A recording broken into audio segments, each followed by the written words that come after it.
A lot of times these issues won't come up, honestly, between extrovert and introvert leaders because we all understand that we're orientation leaders and we have enough similarities. But it can play an important piece in conflict, especially, and that's probably the most prevalent thing that comes up between extroverted leaders and introverted leaders, just because we do things differently.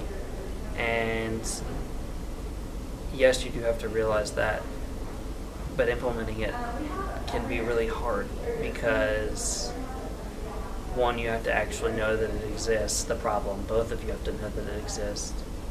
And then you have to come up with an agreement to act on it, and then you have to implement it. Just how to deal with the different kinds of leaders, introverted and extroverted.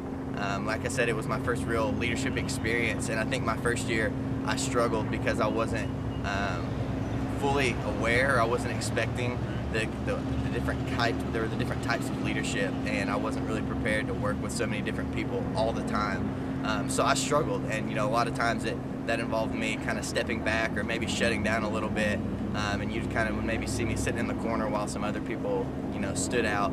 And I think that my second year as an OL, I really kind of took that, and it was something I wanted to focus on.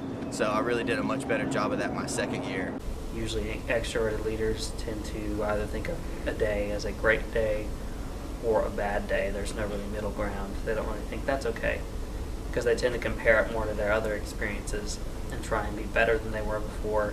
And if they're not, they usually think that they're pretty bad and they have this weight pulled on them. Whereas introverted leaders, yeah, they have good days and bad days, but it's pretty much in the middle. There's nothing that's really going to throw them out of the water and be like, oh my gosh, I had the greatest group ever.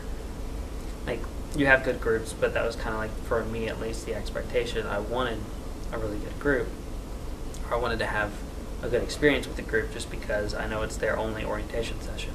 And I don't want them going back saying, oh, well, it was whatever. Like, I want to say, I had a better time than I thought. Because we're not expecting anybody to say, oh my gosh, it changed my life. We understand. We all went through orientation once before, but we do want to make that impact.